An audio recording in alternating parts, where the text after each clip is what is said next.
பகவான் திருவடிகளை மனம் மொழி மெய்களால் வணங்கி இன்றைய திருக்குறள் வகுப்பை தொடங்குவோம். இன்றைய குறள் துறந்தார்க்கும் துவ்வாதவர்க்கும் இறந்தார்க்கும் இல்வாழ்வான் என்பான் துணை. இந்த இல்வாழ்வான் என்பான் அப்படிங்கிறதான் எழுவாய் இந்த குறள்ல சப்ஜெக்ட். அதாவது சப்ஜெக்ட் வெர்ப் ஆப்ஜெக்ட் அப்படின்னு ஆங்கிலத்தில் சொல்கிற மாதிரியே நீ எழுவாய் பயனிலை செயல்படும் பொருள் இருக்கும். இந்த இல்வாழ்வான் என்பான்ங்கிறது முதல் குறளிலிருந்து அப்படியே எடுக்கிறார். அப்போ இல்வாழ்வான் என்பான் இதெல்லாம் செய்யறவன் தான் இல்வாழ்வான் என்பான். இல்லைன்னா அவன் ஏதோ இல்லத்தில் இருக்கிறான். இப்போ நிறைய பேர் கேட்பாங்க, நீங்கள் நல்லா இருக்கீங்களா அப்படின்னா ஏதோ இருக்கிறங்க அப்படிம்பாங்க. இப்போ நல்லா இருக்கிறது தான் வாழ்க்கை. எவன் ஒருவன் தனக்கும் பிறருக்கும் உதவிகரமாக வாழ்கிறானோ அந்த வாழ்க்கைக்கு தான் வாழ்க்கைன்னு பேர். இல்லைன்னா அவனும் இருக்கிறான். அவனுக்கு குழந்தை குட்டி எல்லாம் இருக்கு, மனைவியோட இல்லத்தில் இருக்கிறான் அப்படின்னு இல்லாமல் ஒரு சிறப்பித்து சொல்றார். இல்வாழ்வான் என்பான் யாருன்னா இயல்புடைய மூவர்க்கும் நல்லாற்றின் என்ற துணை, துறந்தார்க்கும் தூவாதவர்க்கும் இறந்தார்க்கும் துணை. இந்த துணைன்னு சொல்லும் பொழுது முதல் குறளிலிருந்து அந்த நின்ற துணையும் எடுத்துக்கணும். நின்ற துணை அப்படின்னா உறுதியான துணை, எப்பொழுதும் அவரை நம்பி இருக்கலாம்.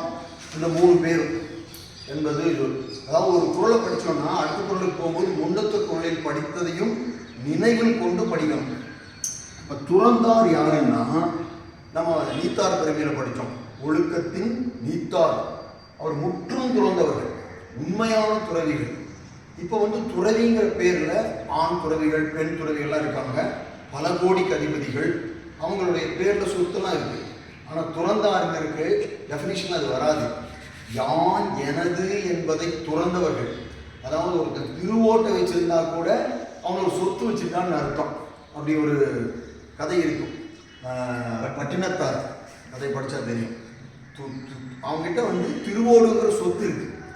துறவிகள் ஆமாம், துறந்தார்கள் எப்படி இருப்பாங்கன்னா யாராவது எதையாவது கூப்பிட்டு அழைத்து கொடுத்தா அதை சாப்பிட்டுக்குவாங்க, எதையும் தேடியெல்லாம் போக மாட்டார்கள். அப்படி உண்மையான துறவிகள்.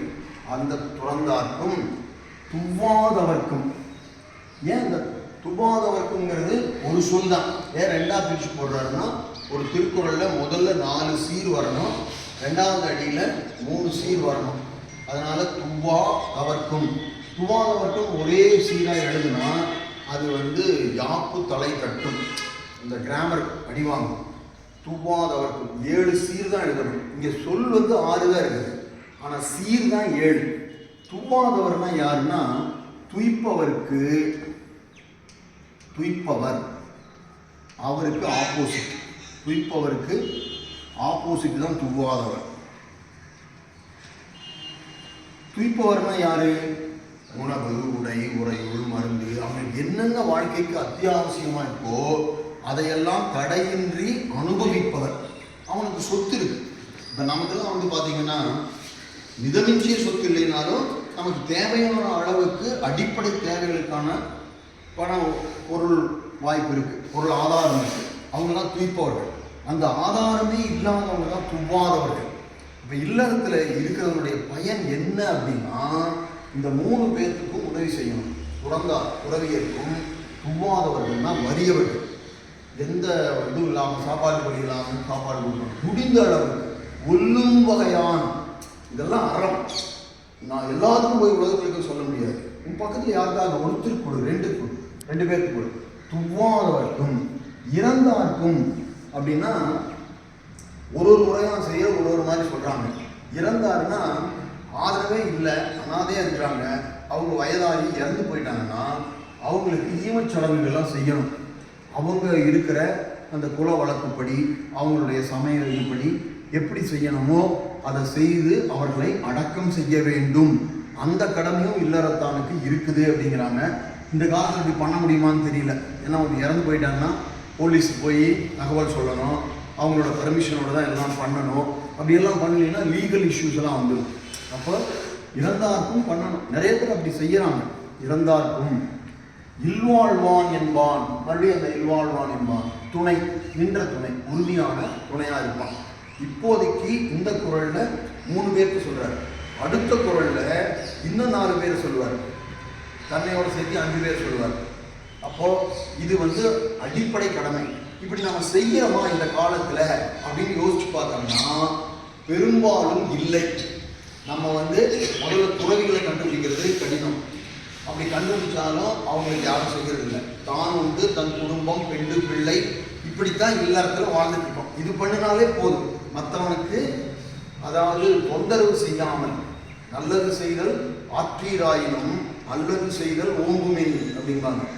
அப்படின்னா நீ நல்லது செய்யினா பரவாயில்லடா, மற்றவனுக்கு தொந்தரவு செய்யாமல் இரு அப்படிங்கிற அளவுக்கு இருந்தாலே அறங்கிற மாதிரி இருக்கு. அப்போ துவா வரிய ஒரு பெருசாக நம்ம கொடுக்கறது இல்லை. கோயிலுக்கு தான் போகும்போது கொடுக்கலாம்.